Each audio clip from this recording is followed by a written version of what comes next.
Hey everybody, and welcome to episode 18 of V is for Victory. I am here today with Jen Radostits, a financial representative with Northwestern Mutual. Jen, welcome to the show.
Hello. Hello, it's Jen. How are you? Good. Good. Are you ready for this? You sounded, at first I thought like my response was good, like kind of weird, because you sounded like my phone cut out and it was like, you almost sounded like a foreign person that was like a mediator to get me on the call with you. I am very foreign. It was like, I'm like, what? Who am I talking to? It's just me. Perfect. I love it. Yeah. One little piece of advice. When you do get pregnant, if the world is still imploding, many practices are not allowing husbands to join the mothers in the rooms. Like, you have to go alone to all your appointments. So I've heard about that. I don't know if it's just, I just wrote a scathing survey report to DuPage Medical Group about, because they kicked my husband out of our maternal fetal medicine appointment, and he's like literally having panic attacks because we have had 2 miscarriages now in a row, and all he wanted to do was hear the heartbeat. Like, tell me I can get on a plane and take off my mask and eat and drink with 1 million people around me, but I can't, my husband can't sit in the room, hear the heartbeat, and leave. Like, that's a bunch of bullshit. So I was. Oh, it totally is. I was so pissed off. And then my heart rate, my blood pressure was 151/94, and they didn't even say anything to me, like, about that. Normally they'd be like, whoa, let's take that again. That's an abnormally high reading. But because I was so mad because they kicked him out, I'm sure is why it was. But that is dangerously high, you know? Like, so I was just, so yeah, I was waiting for them to send me that follow-up survey because I knew they would. And I was like, all week I've been going in my head, like, how am I going to word this? Not that they care or that they probably even bother, you know, like, the personnel that gets the survey that actually reads it, like, what do? Nothing, you know? I'm sure. Yeah. Hit delete. But I feel like I have to stand up for myself and my family whenever and wherever I can. And I don't know if it's just like certain medical groups. But all of them. Is it?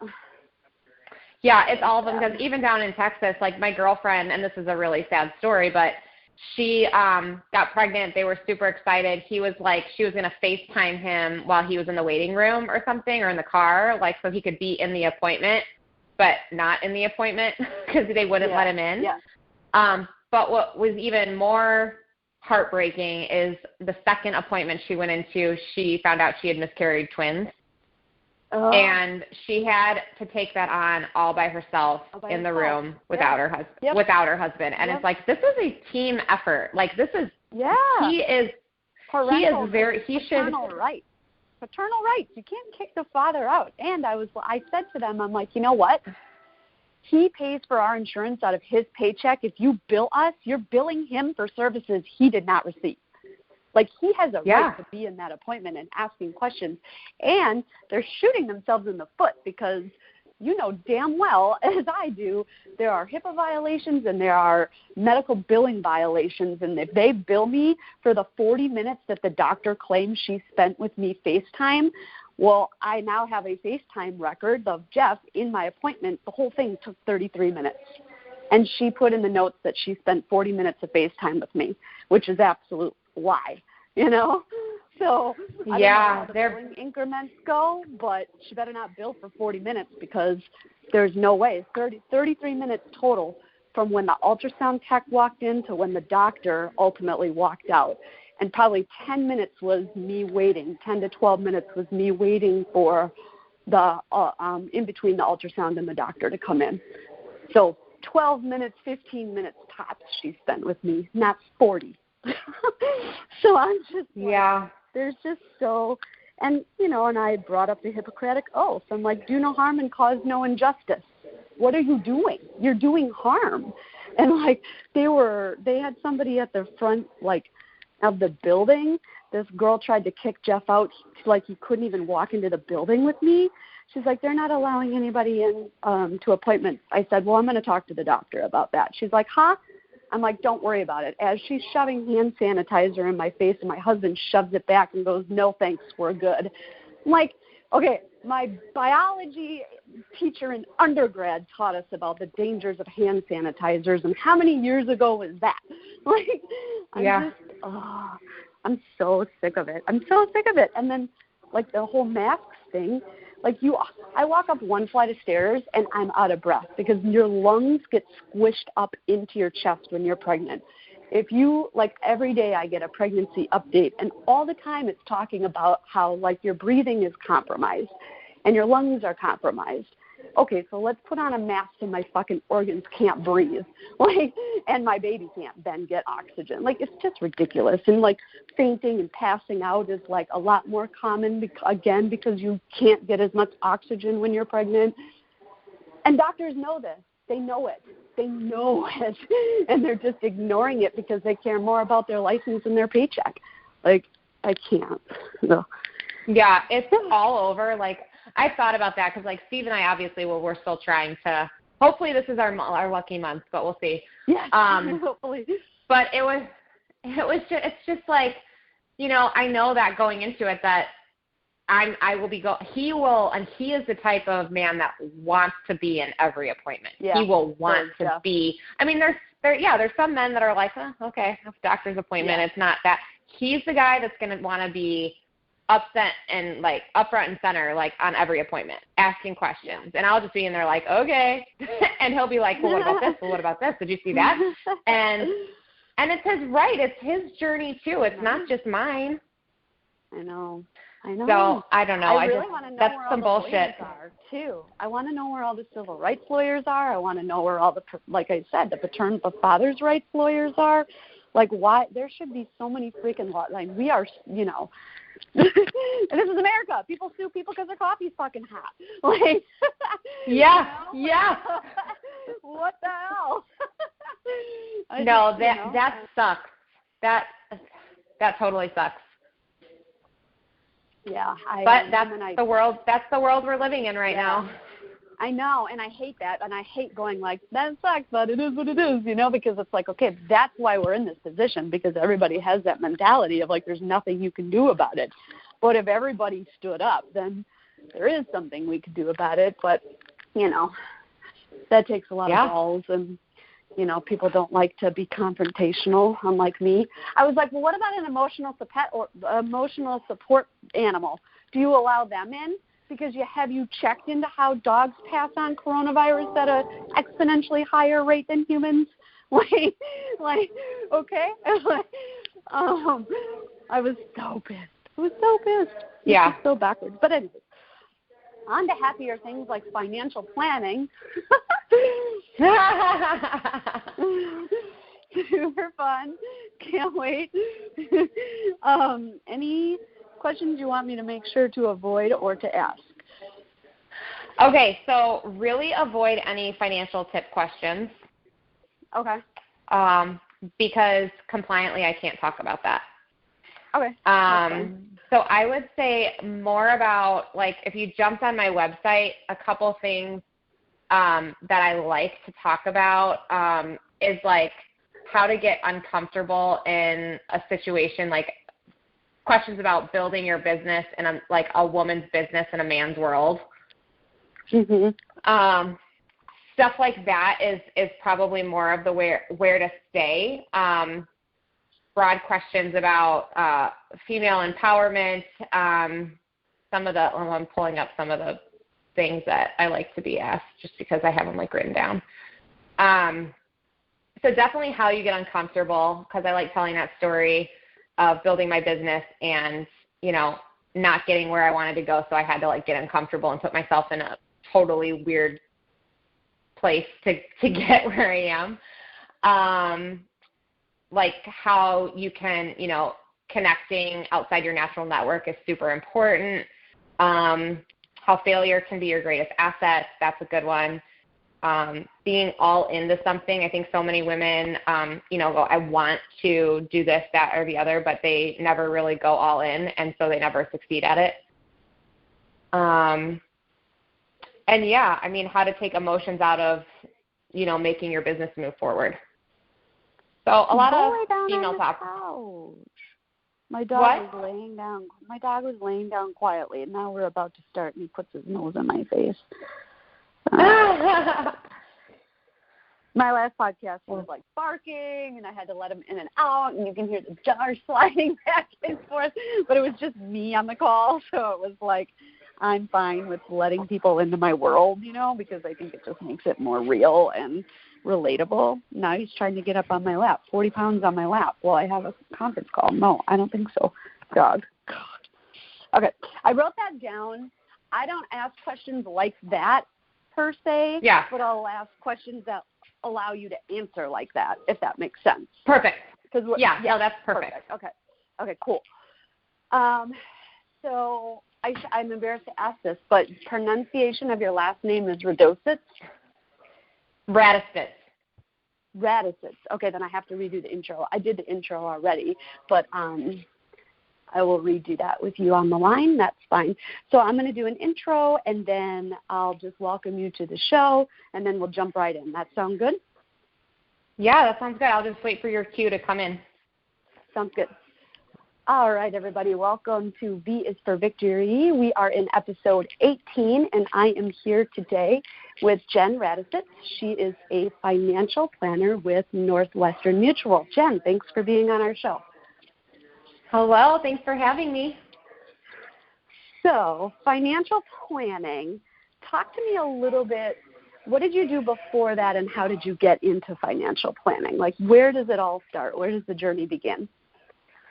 Oh, my gosh. Well, the journey of my love for finance really started really young when my dad's always on me about how much was in my savings account, and I really loved, making money. I lived on a farm, so I was getting paid at a young age to do very silly little tasks and learning the value of $1 and saving it and reaping the reward of just how money works in general. So that's really where it all begins, is my upbringing of just having really good money mindset habits and things like that. But then I got into the working world, and I wanted to make a lot of money because not so much that I wanted a lot of things. I'm not a very, what would you call it, materialistic type of person, but I do love giving to my church and those Girl Scouts that sell those amazing cookies, things like that. So they always get me when I see the Girl Scouts outside Lowe's or something. You can't say no to those little faces, It's like you can't, and it's just they're also learning this amazing lesson of being outside and talking to people, and I just want them to be able to grow and develop and learn those lessons, so I love participating in that. Good point. But yeah, so I went into medical sales. That's what I did before I got into my current career, and I loved what I did. I made really great money. I had pushed myself to be a six-figure income earner, and really was leading a really great life financially, personally, and professionally. But what I realized is I wasn't where I wanted to be, and when they switched me territories in that position, and I had gotten a huge pay cut. So I always want to go forward with my finances and not go backwards. So when I got a big pay cut based on switching territories, I had to reevaluate and start to pivot.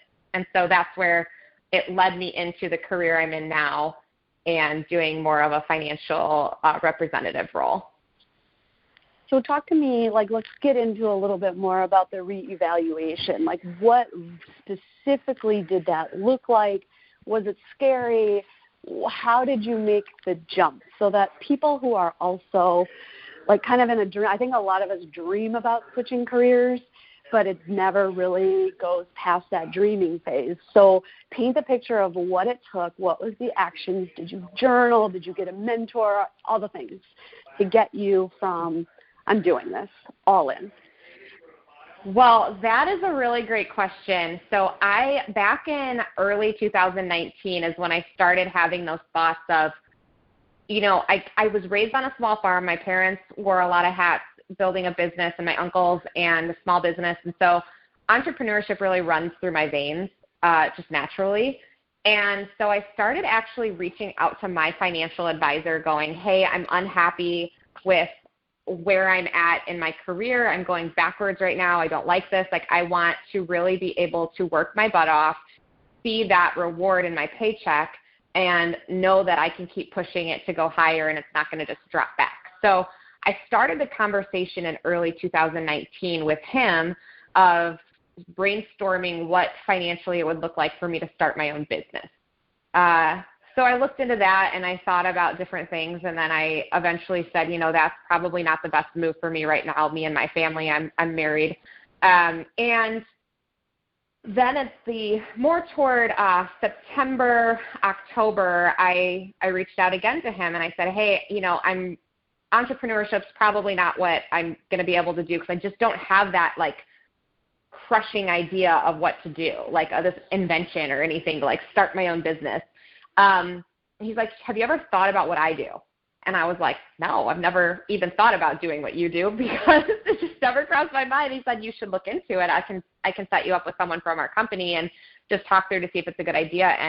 And that's where it was a really nice hybrid between working for a corporate 500 company and running my own business. And that seemed to be the absolute perfect fit. So I actually put my 2 weeks in at my job on October 28th, 2019, because I remember that was my husband's birthday, and he came in and, he loves birthdays, and I was supposed to be so excited. It's his birthday, give him presents, and he came into me just bawling. I just quit my job. So that was a huge pivot point. And I'll let you go ahead and ask another question, but I had to also, I'll get into some detail in a little bit about how I had to make sure I had a financial backing to making that pivot. So there is more to the story. Okay, I'll let you go. I'll let you keep talking. You're on a roll. Okay. So, then before I put in my 2 weeks, I did some background stuff. And I had my husband in the conversation with me, and we actually set up a call with my financial advisor and talked to him and looked over all of my bank accounts. And remember earlier on in this call, I said, hey, I started this when I was really young, learning the value of a dollar. So I've been really good at saving and putting money away for a very long time. So when I actually had this time where I wanted to make this very advantageous move, gutsy move, bold move, whatever you want to call it, the great news is that I had put in all of these great financial habits so early on that I had enough money to get us through at least 2 or 3 years if I didn't make a dime at this job. Because I had so much money socked away in my investments and my savings accounts. I just had all this stuff socked away that I looked at it and said, hey, you know what, me and Steve will be okay. We can still pay our mortgage. We can still live life. We can still pretty much go about our business like I was working in my 6-figure job, but at the same time I was starting a business from scratch. That's incredible. I don't think many people think to put themselves in that position. I know, from a personal story, this is kind of a heartbreaking story. I don't think my niece listens to my podcast, but she always wanted to be I don't know if she always wanted to be a dentist, but I know at one point she wanted to be a dentist. And I actually brought her down here. She lives in Wisconsin, and I brought her down here, and I contacted my dentist, who's just, this guy's so bomb. I love my dentist. He's so freaking cool. And he's got a ponytail, and he's a snowboarder. And I love it. I just love him. And he's taken a lot of my money because I've had a lot of dental work done, so I have to love him.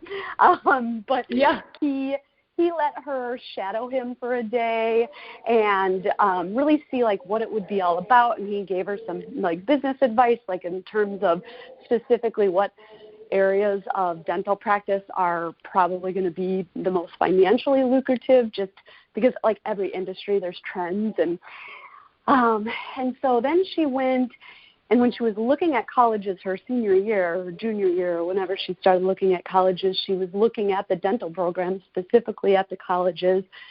To the best of my ability, I my memory, she did get into every single school she applied to, Marquette, University of Minnesota, and she totally switched gears. I believe she's now on a nurse practitioner course at a local, well, it's still at the University of Eau Claire, Wisconsin, but it's not Marquette. It's not, it's not, not Minnesota. It's a smaller, much more affordable, local, close to home. She can commute and not have to spend money on the dorms. But her whole reason for doing that was she didn't want to come out of college with a lot of student debt. And it just kind of broke my heart a little bit because I was like, yeah, but the money you'll make as a dentist, you'll pay out. Like, it won't even, you're still going to have debt. And so, yeah, it made me sad, like probably more sad than her. I don't think she's upset about it at all. I think in her mind it's a very practical, wise decision. But it's hard as an adult. And I think about if this were my kid or when I was 18 and making decisions that my parents were just not on board with. It's hard to watch a younger person go through that and to make the decisions that you don't particularly agree with.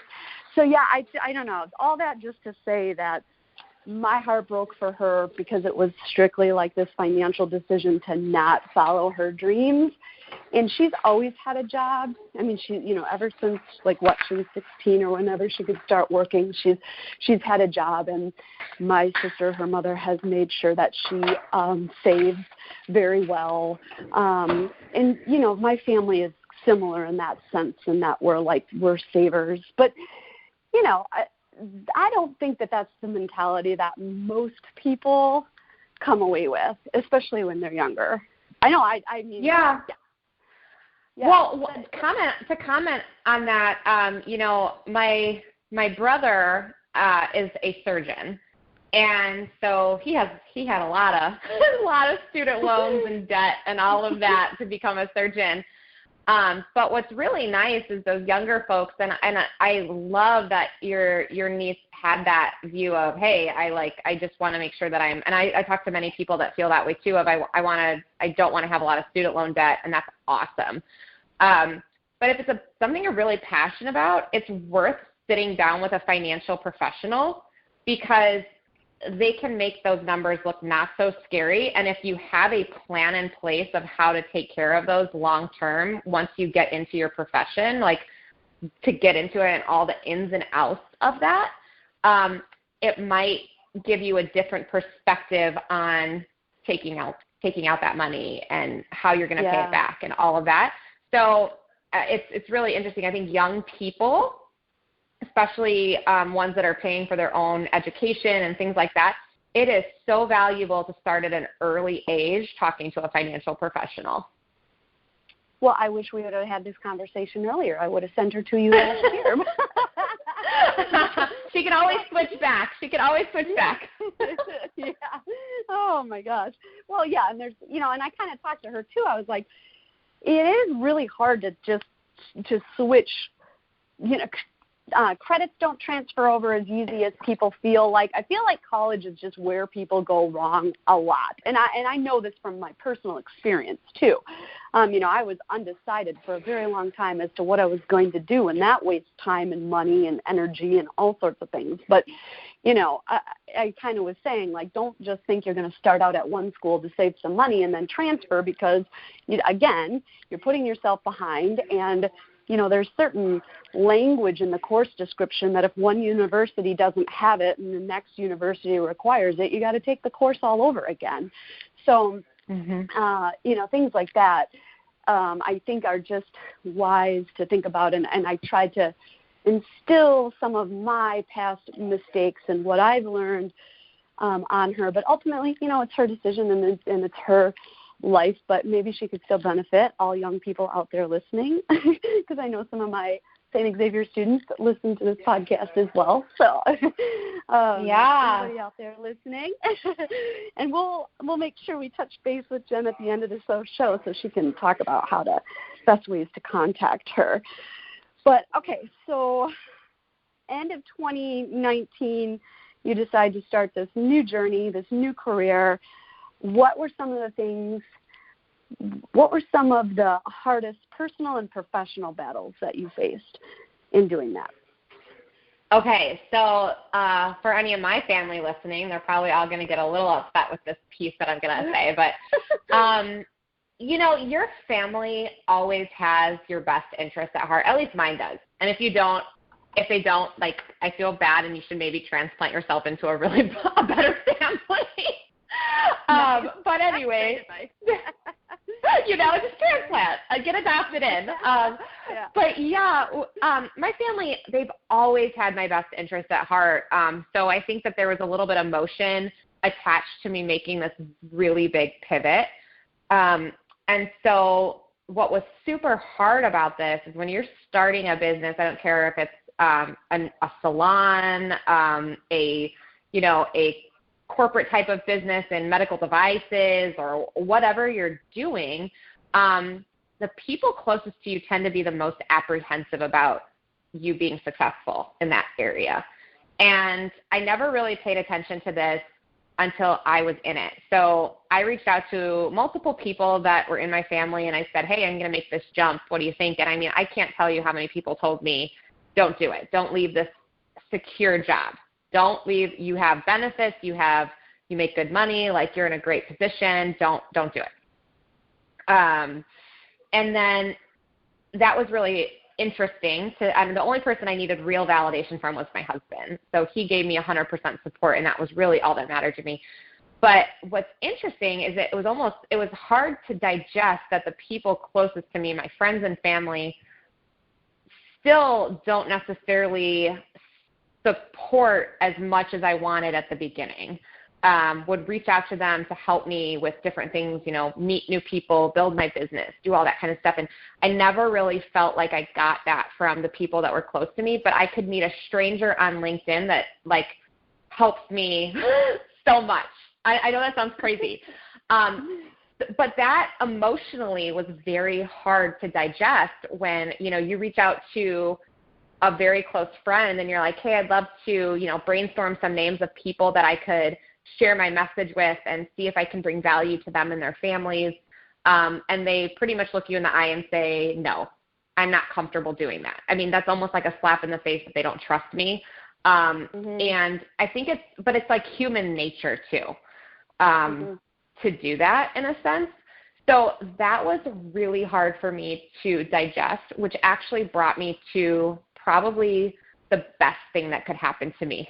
So it was the worst thing because it was so hurtful, but it was also the best thing because it forced me to say, hey, this is okay. We have this relationship, and I want to grow this business, and I'm okay that maybe you're not on board with it right now being what our relationship is. So I'm just going to take myself out of that situation, similar to transplanting families, and moving myself into a group of people that were like-minded like me, building businesses like me, ambitious like me, like all of these things.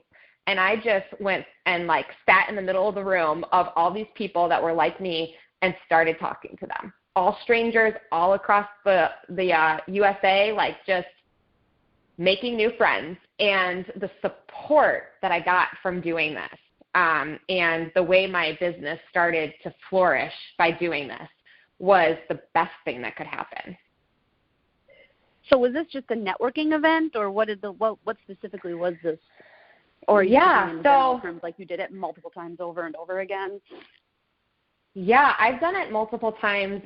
So I initially, I'm affiliated with First Forum. It's a protein and vitamins and all that kind of stuff. It's in the fitness industry. It's a company out of Missouri, and the CEO of that company, Andy Frisella, I always listen to his podcast and got a lot of good nuggets, but he has a group of these high-performing, ambitious business owners, and it's called Arate, and you have to apply to become part of Arate. They don't just let anybody in. Like, you have to fit the mold.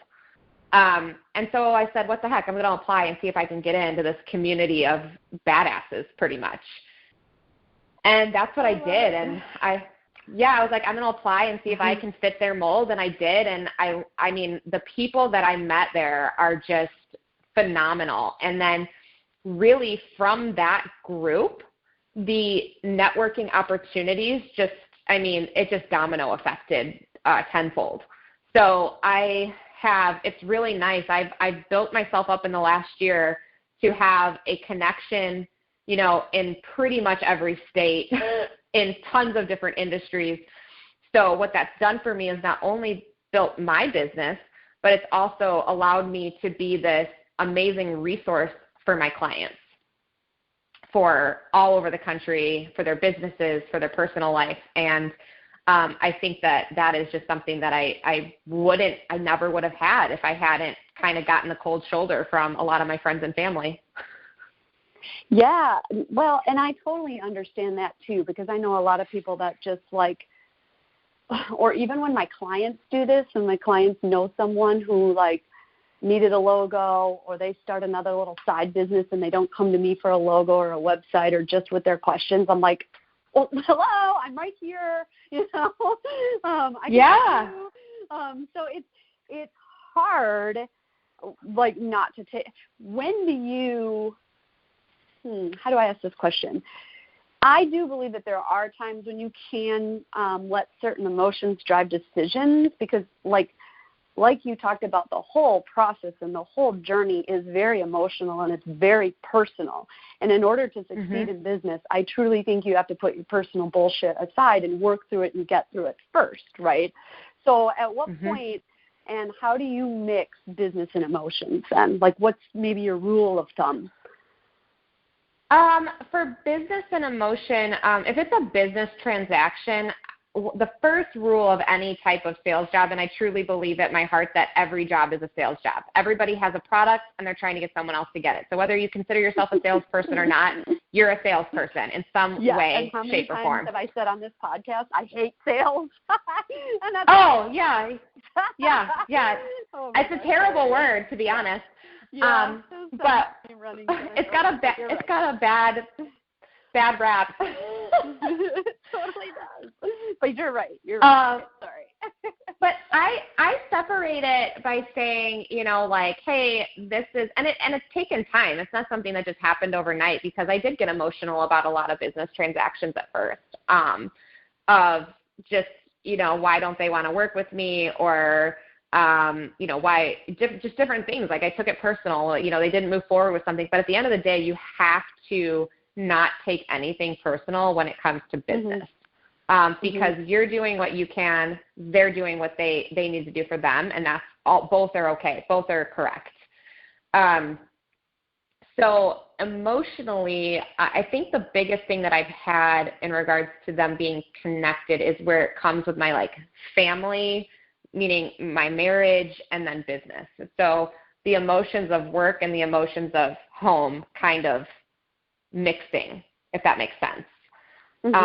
So I'm at work, I'm stressed, I'm pushing, I'm doing all these things. I have all these things on my plate, and that's emotionally draining, just because I'm putting my heart and soul into it.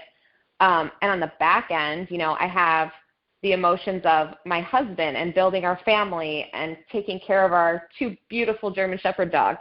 That emotion. I can attest to that. They're beautiful. I've seen them. I've petted one. Yes, they're lovely. I love them. I think that's okay. They're so lovable. Just the emotion connection between, what I'm feeling about my career and about my day-to-day actions, and then also what I'm feeling about the things that I emotionally need to be immersed in for my home life. I think that's the hard part of separating. And so one of the things that I have done is, taken time. We just started up last month, date night, to pull me away from and get my emotions away from work and focus my emotions on my family life. So we do date night. We started going to the gym together to just pull me away, and then all my emotions are focused on us.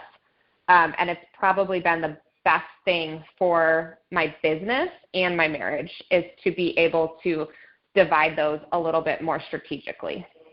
For sure. I think a lot of business owners can really, truly relate to people start their own business because they think it's going to lead to this awesome work-life balance where they only have to work whenever they want to work, and they don't have to answer to anybody, right? And it's like, whatever.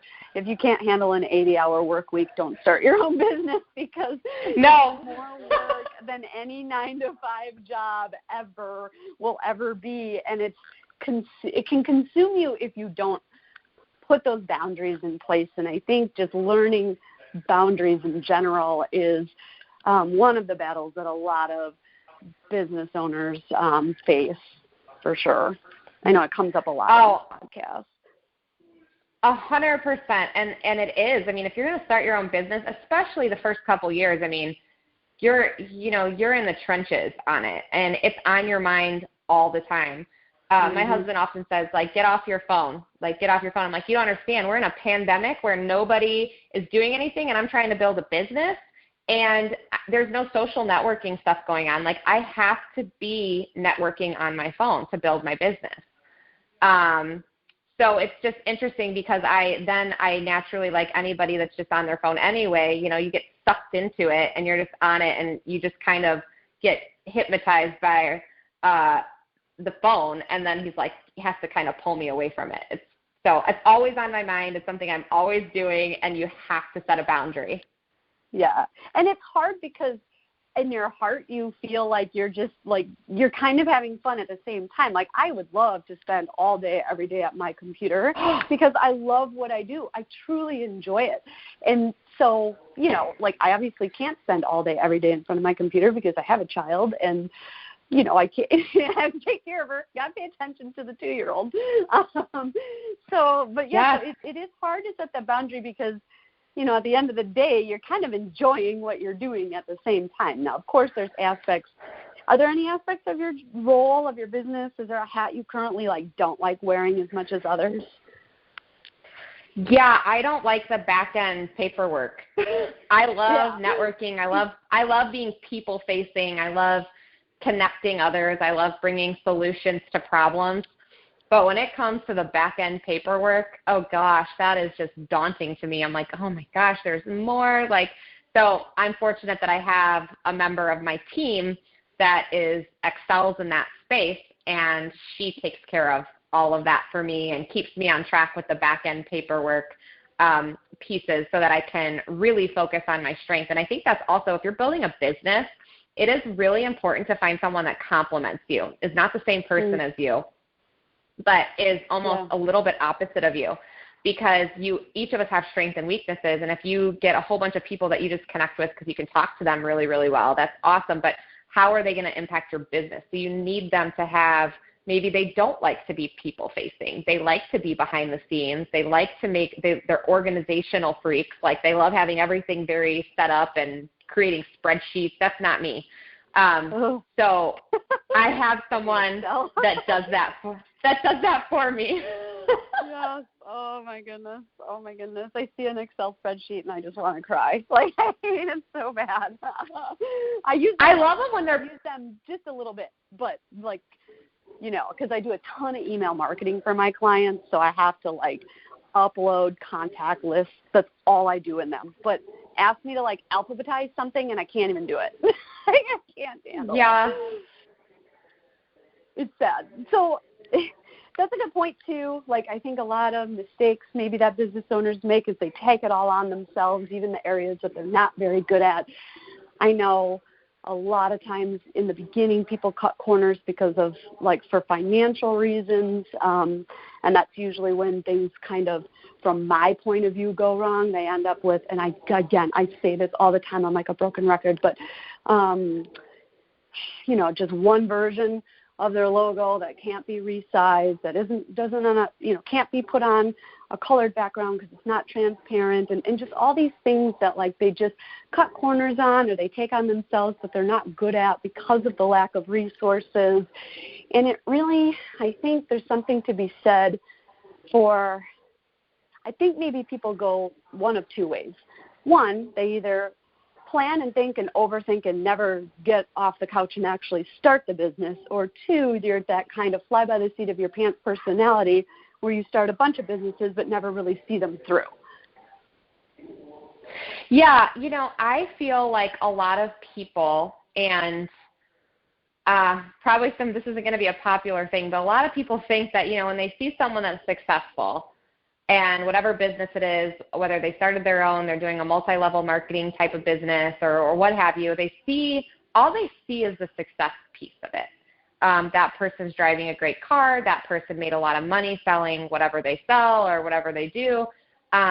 But what people don't ever take into considering is all the intense back-end work that goes into getting them. And they think it's just a quick, easy, I'll make money if I join this team or whatever. And I see a ton of people that are extraordinarily successful at my company, in my practice. But the thing is I'm feeling right now the amount of intensity that they had to put in to get to that level. It didn't happen overnight. It was years upon years compounding to get them where they're at, and that's in any business. And so that kind of leads me into saying, if you're going to start your own thing and you sincerely want to make money in it, you have to be all in. You are going to have to sacrifice some things. You're going to make sure that your family's on board with the time-sensitive piece of you needing to put in X amount of hours a day or whatever it is, to get things going, because if you're doing it that way, it should get lighter as you get it built. But the first couple of years are always really hard, and a lot of times I get asked, what is all in to you? That's kind of a thing, and for me, it's no plan B. So when I started my career, a lot of individuals that go into this profession go in and they're like, okay, well, if it doesn't work, I'll just do this. Well, I never had that. I didn't give myself that option. I said, hey, this is what I'm going to do, and there's no exit. This is what I'm doing. I'm going to build this business. It's going to be awesome. I'm going to thrive. And if you get your mindset on that, no matter what you're doing, you will be successful. But if you're like, oh, well, I still have my corporate job to lean on, so, and that, does this, that, or the other, and I'm trying to build this, entrepreneur side business, I mean, you got to put into it and be into it and focus on it. Yeah, that's a really good point. And I just want listeners to know, too, that from an industry point of view, there's some industries, and I think a lot of recruiters would agree with this, like there's some industries that once you leave, it's really hard to get back into. And for me, marketing is one of them. I spent very little time in the corporate world before starting my own business. It's been, 10 plus years now in my own business. And for me to try to go back and get a job as, a marketing director or with a 9-to-5 or with a company, it would be extremely difficult because they're going to look at me like a flight risk. Like, well, if we hire this person, if she wants to be, start her own business again, or she gets more clients all of a sudden, is she just going to walk away from our business or, from her position with our company? So I don't know. I that always just kind of stuck with me, and it's so true. I guess where I took the new entry point for me was with teaching, because I teach at the university now. So I had my business for a few years, and I was an entrepreneur and, ran the company. And then I was able to get into teaching. And I think like that was only because I'm adjunct, first of all. So I get paid pennies. And, And, I don't have a doctorate. I only have my master's, which is fine. You can still teach at the university level. I just can't teach master's courses. I teach a 300 level undergraduate course. But yeah, so, and because I do think that universities value industry professionals teaching their students, because you've been in it, you can instill a whole different side than just here it is in a book, now memorize it and regurgitate it. You can really share some real world value with the students. And I definitely do that because I let the students take on, clients. Like I right now, she's not my client, but I got this business owner strictly for my students. I said, hey, can we kind of dig into your business a little bit? Can we put together an advertising campaign for you? And they have to put together a whole entire 20, 30 page 40-minute presentation and pitch their advertising ideas to the business owner. And there's very little of that real-world hands-on experience going on in colleges. I didn't get that experience until my very last class at grad school. Like, the very last class you take. I remember our client was Demetra, and they were awesome to us, and they stood there making faces at us, and it was being up there trying to pitch your ideas that you've worked so hard on all semester to the heads of companies that are literally scowling at you and shaking their heads no, and like I feel like our professor even said something. This woman, I'm just going to say it, she had resting bitch face like you would not believe. She scared us all. It was like the worst experience ever. But I don't think my clients are all very nice to my students, and some of them even end up with internships. So that's so nice. Great. But, yeah. Something that you said earlier about, I'm going to backtrack a little bit here. Have you ever read the book, The 4 Agreements? I know you're a reader. I think I saw an Instagram post of yours that had a ton of books. Yeah, no, I am a big reader. I love personal development books, so anytime I can be building myself up, I'm definitely open to a new book, and I have like a whole stack of books. But what did you say the title was? The 4 Agreements. It's by Don Miguel Ruiz.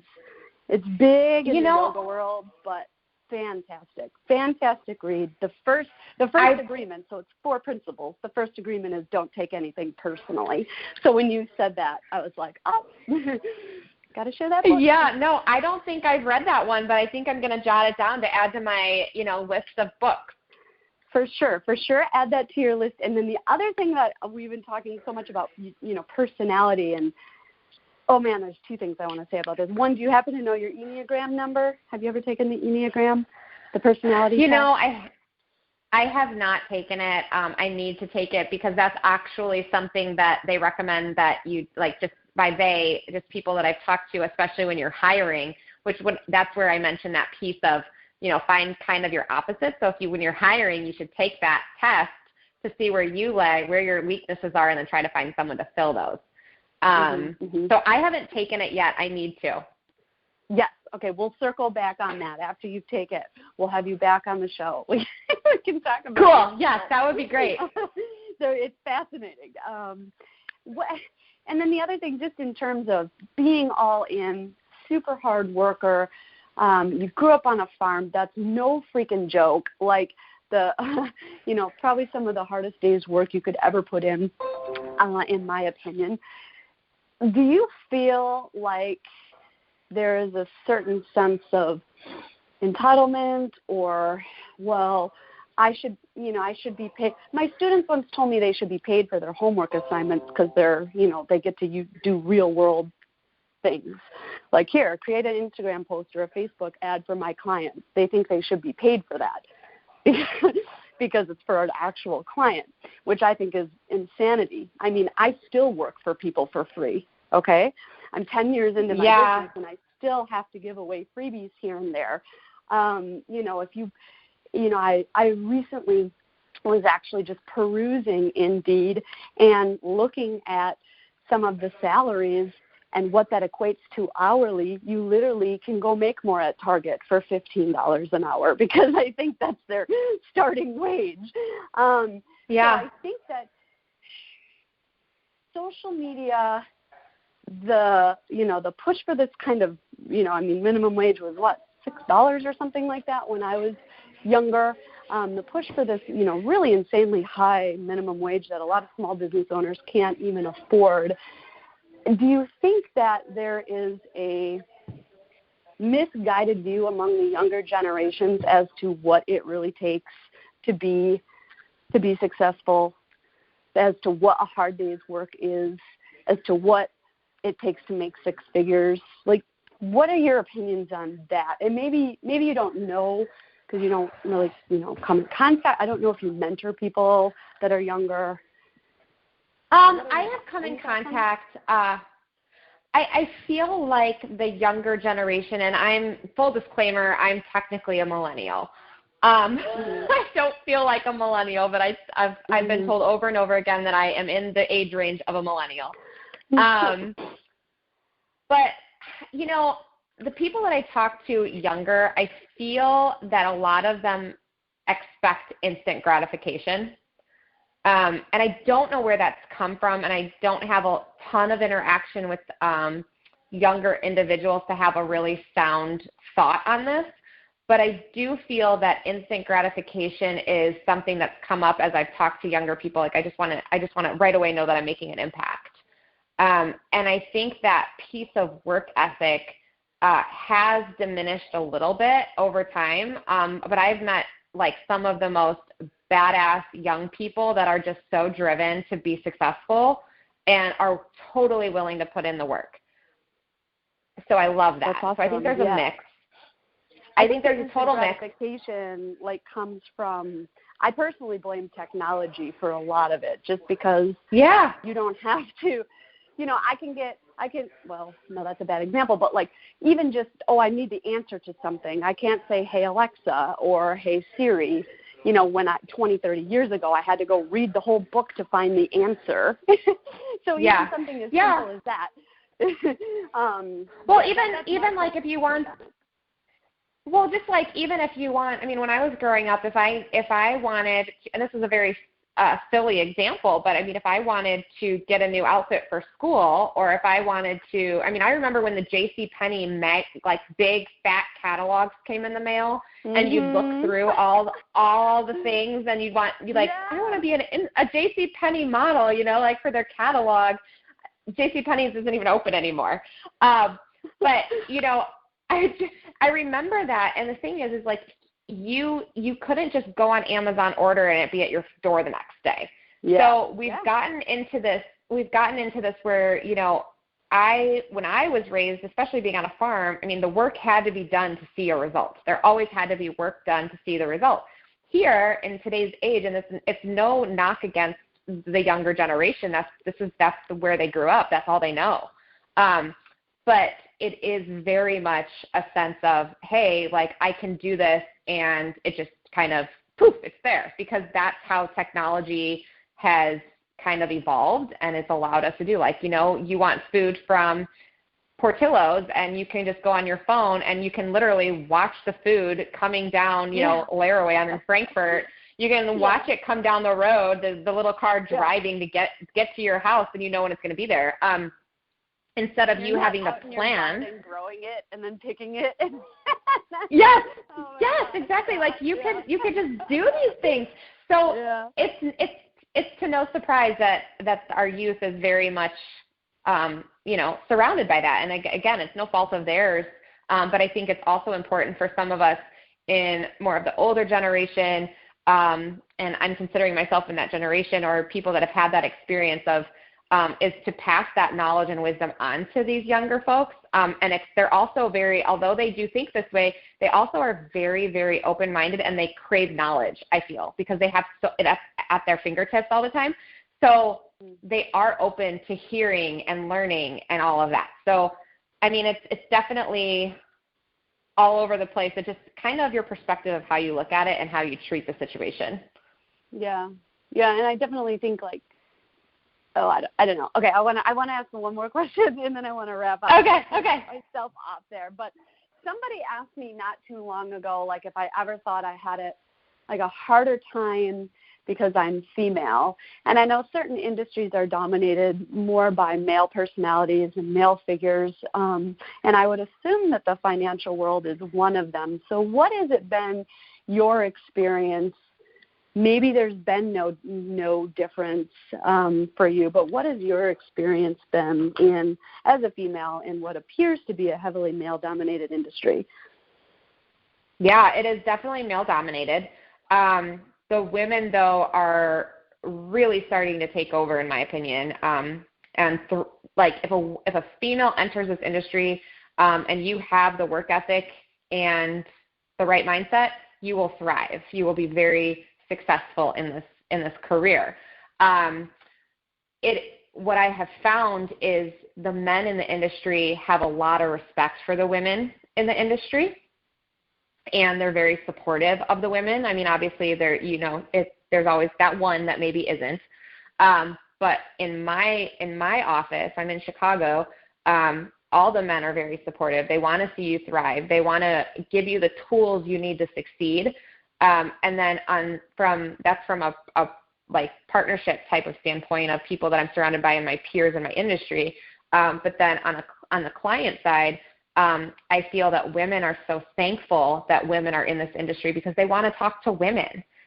Women feel comfortable sitting down with another woman to talk about finances and goals and priorities and connecting with them on a more emotional level of empathy and understanding where they come from as they're planning their future. So it's really exciting to see how much the men admire the women, are opening doorways for women to be exceptional in this career. But also it like almost melts my heart when I talk to a female and she's just like, thank you for doing what you're doing. I love that you're empowering women. And so I think that overall, yes, it's a man's world, and it's probably still going to take some time for it to be more 50-50, but it's growing rapidly, and the women in this profession are just amazing women, and they are so compassionate about what they're doing, and they're thriving. They're just totally crushing it and impacting people like the best way they can ever. So that's a really positive outlook, I guess you could say. No, I love it. I love it. Yeah. I think it's interesting because I think you're so much more than a financial planner, right? Like I think there's so much more. That's what I'm picking up. So talk to me, one more thing that I wanted to ask you. Oh, I'm sorry, my brain is not working right now. Oh, yes. No worries. Okay, so we talked about it a little bit, but I had this question written down, and I try to ask the things that I have written down sometimes. But best advice or your number one tool for someone dreaming of a career change. So either best advice for someone dreaming of a career change or your number one tool that you have really used to build your business. I guess they're two big questions, but. So I feel like there's two parts to this. The best tool that I've used to build my business is embracing my own story. Embracing who I am, my brand, and how it can positively influence others around me, and connecting with potential clients or potential peers on that level. So I think that's probably the best thing that I could have done for me personally and professionally, is just embrace my story, share it unapologetically, and fall in love with my own story, and be proud of it, the ups and the downs. And then the other part of your question, which I'm blanking out a little bit because I got excited about that part of the question. Brain fart. Wait.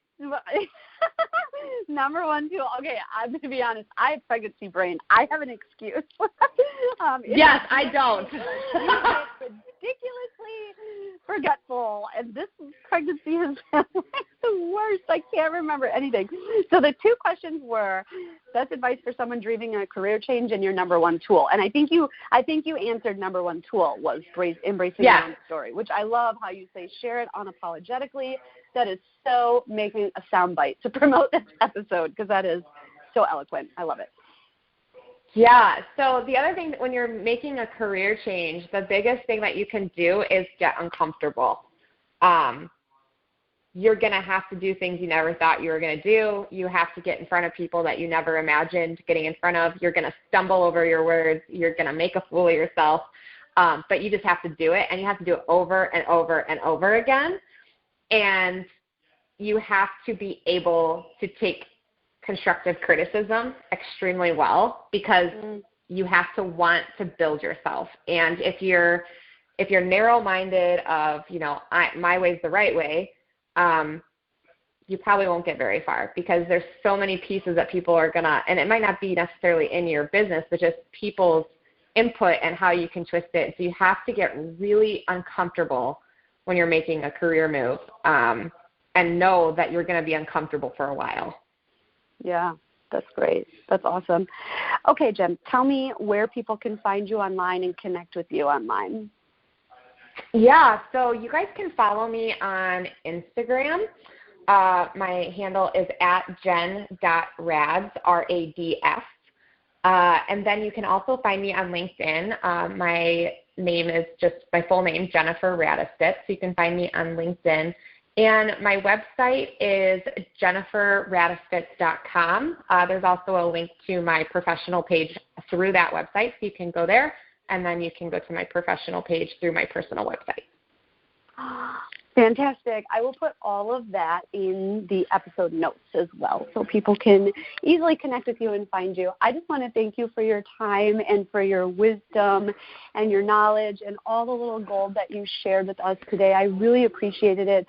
I know I learned a lot, and I know that I learned a ton as well when we had our initial conversation about financial planning, which I had clearly a ton of questions about because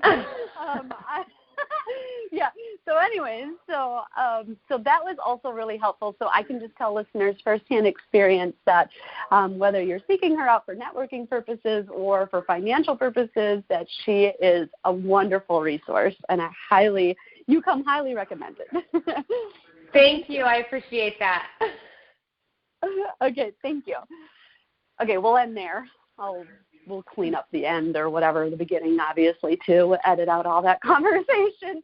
Cool. But, okay, how are you feeling? How do you feel about it? Oh, my gosh, this has actually been I've only been on a couple, but this was the best one. It was, the most fun conversational, and the questions were, I love the questions because a lot of times I feel like because I'm a financial planner, a lot of people go for the financial. I tell them not to do the financial questions. They'll be like, what's your biggest tip on this? And I'm like, dude, I told you at the beginning, I can't say that. And I was able to get a lot of impactful things that I feel that are impactful across with not even really talking. And you were the one that said, financial planning and you can turn to her. And so that was literally, this was the best one that I've been on. Oh, good. So, okay, good. I liked it a lot. Good. Okay, good. So it's funny because I feel so I have asked so many people to be on the podcast, and I get more no's or no responses than I ever thought I would. I am just Oh, really? bored. Yes. And so, again, it's one of those things, don't take anything personal. It's they probably don't like the way they sound when they talk. I hate hearing myself talk. I hate my podcast. I barely listen to it after it's out there in the world because that's how we are. We're so self-critical and we judge ourselves. But every time I ask somebody how they feel about it, they're like, this was the best conversation. This is the best podcast they've done because we went in a different direction. So that always gives me, that's the only reassurance I need.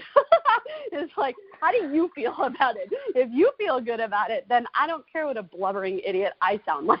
You know what I mean? And I have the worst habit of I'm such an interrupter, but whatever. Like you said, unapologetically you. I love the interruption. That's funny. But that's again why I'm not trying to. Though I'm in marketing, I have a love-hate relationship with it because I hate social media. I think it's so incredibly damaging. There's so much that I hate about it, and I try really hard not to be super fake. And like you said, people only see the successful side and they think that they can make six figures easy peasy. Well, that's because according to everyone on Instagram, you can't. According to everyone on TV, you can.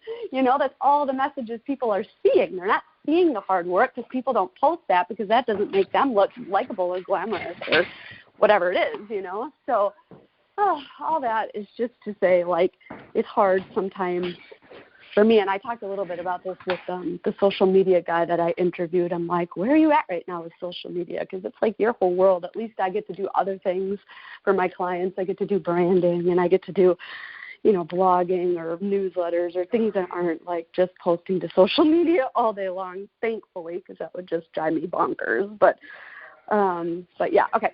So good. So here's what happens. I send it off to my assistant. She edits it because I can edit it, but I don't have the time.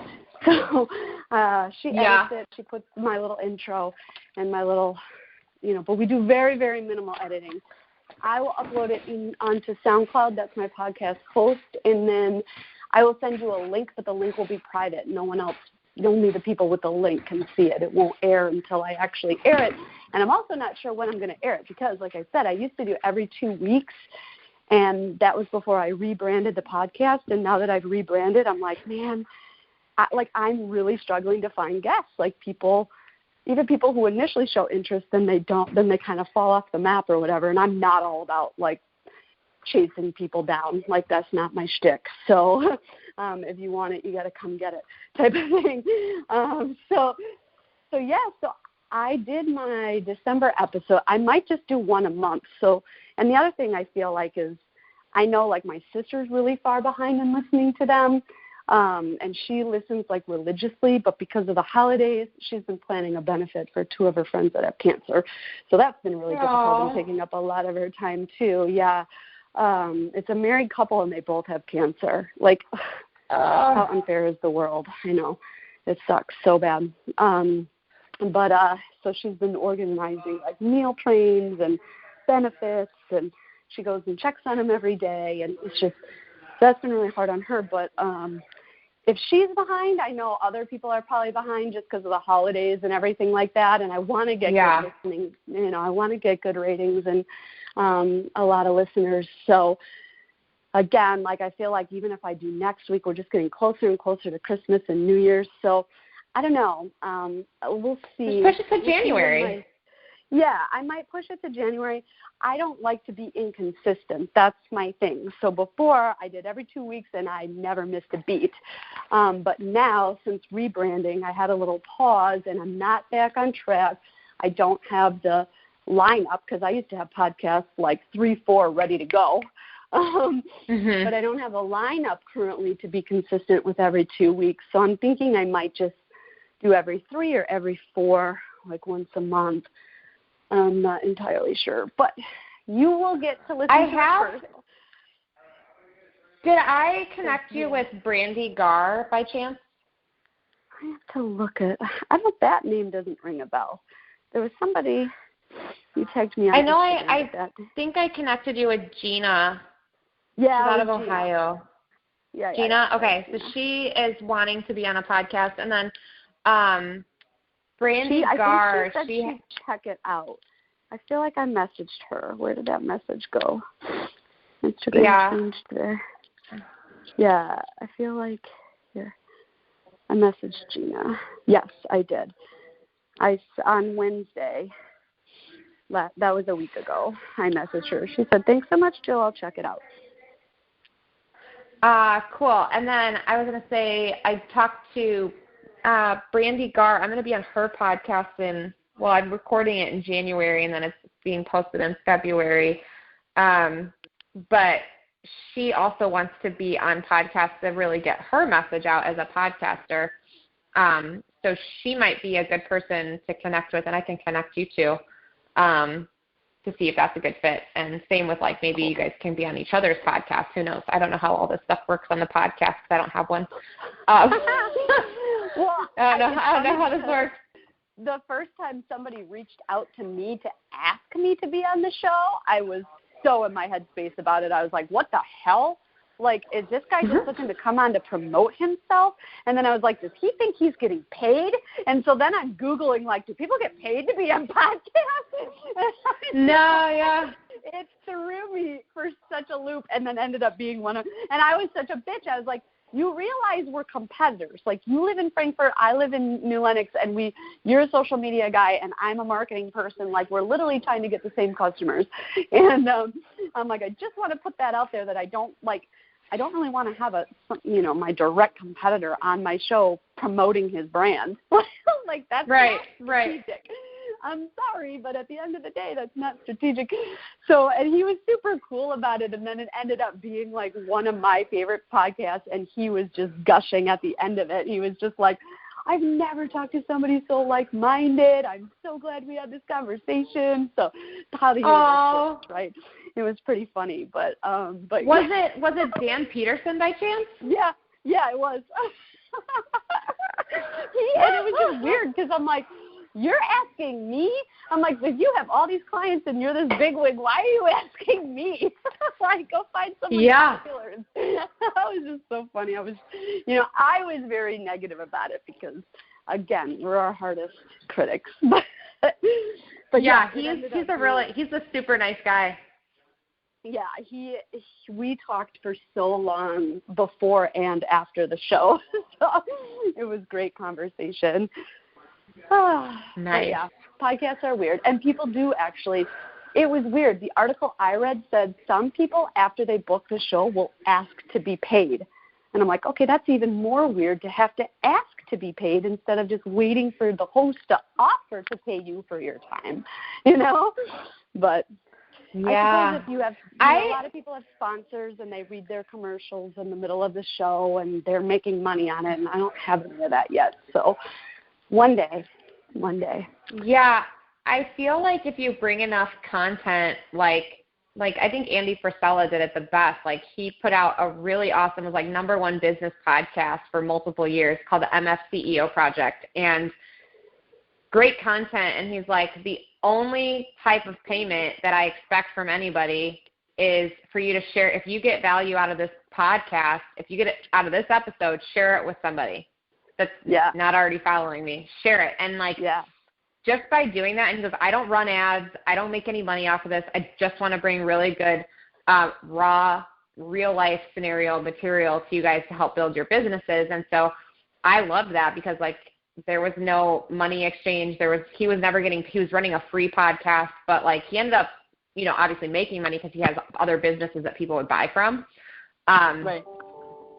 So yeah, I don't know, something like that you can even add into your intro. Like, hey, if you find value from this, please pass it on and share it with somebody. Yeah, I've definitely tried to do, I definitely say that and beg and plead for that. And I don't do it every episode because I forget. I totally forget. But I'll record something after you hang up, and we can add it to the end. But yeah, it's just interesting. I have a whole different outlook and theory. We differ as you were talking, we differ very much. And I think it's just our experiences. Because I work with students, and literally one of their assignments was they had to do it on their own because it's all virtual learning now. So I'm literally teaching from my house. It's ridiculous. But the assignment was you need to read this PowerPoint presentation, which is all about creative briefs. A creative brief is just a document that you fill out with a client to try to figure out what aspects of the project are important to them. Where you kind of you go over everything from what colors they want their logo to be to all the technical aspects of it. So after they read the presentation, then they had to submit one question on Canvas, which is the Blackboard. Oh yeah, I use. Yeah. I use that in grad school. Yeah, so they had to submit one question. One of the students' questions, and this just goes right along with, we should get paid for our homework, which just makes me want to smack them in the face. No. It's just how ungrateful are you? You know what I mean? You're not going to get this experience. You can put this on your resume. If you did this ad, and I come back and say, we ran this ad and the client got 5 clients off of it or 5 customers off of it, good job. That is a measurable result that you could add to your resume. But they don't think like that. They're so fucking lazy. And so anyways, this one girl submitted her question. It was supposed to be a thought-provoking question, legitimately said, creative briefs seem like a lot of work. What's the point? I'm like, the point is it drives the whole entire project. And as an art and design major, you got to deliver what the client wants. It was the most asinine comment I was livid when I read that. I was just so I get disappointed by younger people on the regular. And I just don't have enough interaction with them to know those pieces. I wish I did. I wish I didn't. And, it's just hard. They'll say, for the brand that they're doing right now, the woman only has a couple hundred followers on her Instagram page. So they're all knocking it, right? They're all like, wow, people are going to think she's not popular or her products aren't good because she only has a couple hundred followers. And I said, did it occur to you to follow her? Did it occur to you? Did you think that maybe if you hit follow, you could help out a small business owner? But they don't think like that. They think selfishly. They think, I don't want to follow her because none of my friends are, and how will that make me look? Or, some student had an excuse of like, well, if I follow her and I'm never going to order from her, then I'm really not her demographic and I'm just skewing her results. I'm like, give me a fucking break. I'm like, way to make yourself feel better about that one. Like, that's not an excuse and a justification if I've ever heard one. But anyways, so that's where, I kind of struggle because I think, like, I just am always in contact, and my experience has just been so different. And trying to get people to hire somebody like me, everybody's had a marketing class. A lot of people enjoy marketing, so they, like, think that they're good at it, and they wouldn't think to hire that aspect of their business out, Like, they wouldn't think to seek help. They might be good at it. They might kind of know what they're doing, but at the end of the day, you can't be a genius in everything. So no. You're doing yourself a disservice, right, by not hiring it out. That's kind of like why I started the podcast, is for entrepreneurs, for people that are just getting started, to be like, listen, I've seen this time and time again. We got to watch out for this. And like you said, if you get value out of it, please share it. And that's kind of like where I was going with, with the show. It's like I try to bring people on that, I'm sorry, but there can't be success without struggle. Like, it's not going to be all glitter and gold. So, and I just think a lot of people, I don't know, I'm rambling. Totally rambling. That's totally fine, because I agree with you. Oh my gosh. I've just been like verbal diarrhea today. Okay. So I have to work out now that I'm all out of breath from my rambling, because my lungs are being squished up into my chest cavity. That's perfect. You can now, try to breathe and work out, and you'll be perfect. I know, I'm not puking so I can work out. That's my rule. That's my guide. It's like, oh, am I puking today? Nope. All right, I'm getting in a workout. How far along are you?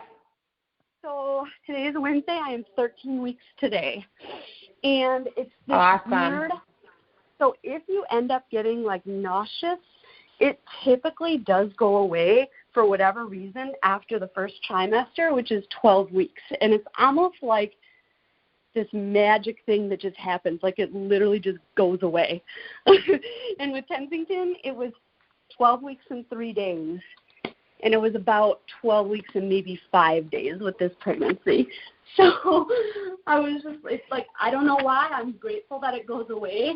Because trust me, like, puking for 12 weeks straight and feeling nauseous for 12 weeks straight fucking sucks. I'm sorry, but pardon my French, but it's the worst. And I don't know, maybe that's like the one area where I just feel really sorry for myself.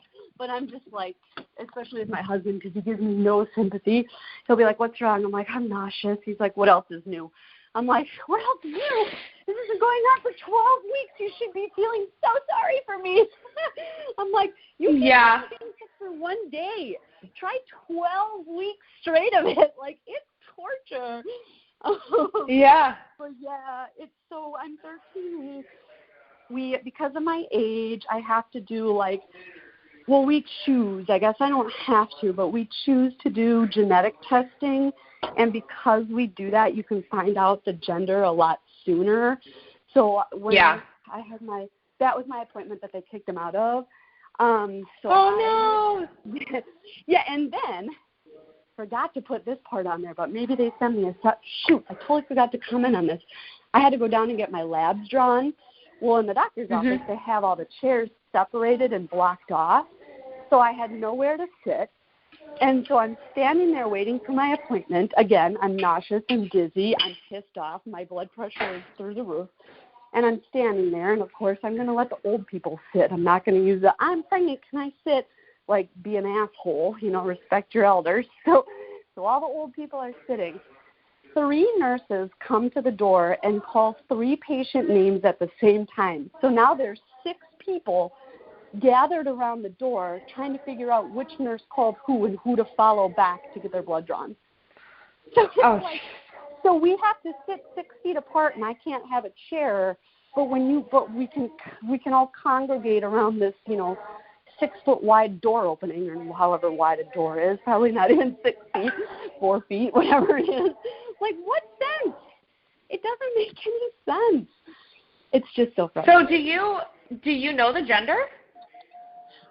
2 weeks the blood results take and the test results take. I was like, 2 weeks? She's like, yeah, we have to send it to California.